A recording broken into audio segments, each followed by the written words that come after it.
Welcome to my channel moons চটজলদি রান্না। আজকে বানাবো ঘুগনি। তার জন্য ছোট ছোট করে আলু কেটে সেগুলোকে ভেজে তুলে নিলাম।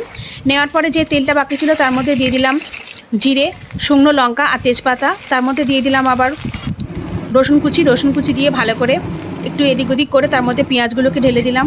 পেঁয়াজগুলোকে ভালো করে ভাজা হয়ে গেলে তার মধ্যে দিয়ে দিলাম টমেটো কুচি এবং কাঁচা লঙ্কা সেগুলো দিয়ে ভালো করে এদিক ওদিক করে নাড়াচাড়া করে তার মধ্যে দিয়ে দিলাম হলুদ গুঁড়ো, লঙ্কা গুঁড়ো এবং আদা বাটা দিয়ে ভালো করে সামান্য একটু জল দিয়ে পেস্টটাকে তৈরি করলাম। যখন তা থেকে এবারে তেল বেরোবে সেই সময়তে দেখা গেল যে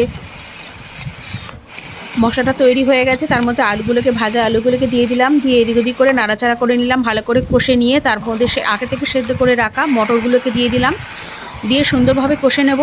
কষে নিয়ে তার মধ্যে জল ঢেলে দেবো, গরম জল দেব, দিয়ে ভালো করে নেড়ে চেড়ে নেব। নিয়ে তারপরে ওপর থেকে সুন্দরভাবে নুন এবং চিনি একটু ছড়িয়ে দেব স্বাদ মতো, দিয়ে ঢাকা দিয়ে রেখে দেব।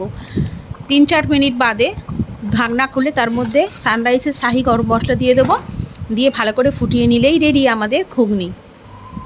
রুটি, লুচি, পরোটা, মুড়ি যার সাথেই দিন না কেন এই ঘুগনি দারুণ লাগবে। একবার বাড়িতে ট্রাই করে দেখবেন। যদি রেসিপিটা ভালো লেগে থাকে তাহলে চ্যানেলটা সাবস্ক্রাইব করে দেবেন। Thank you.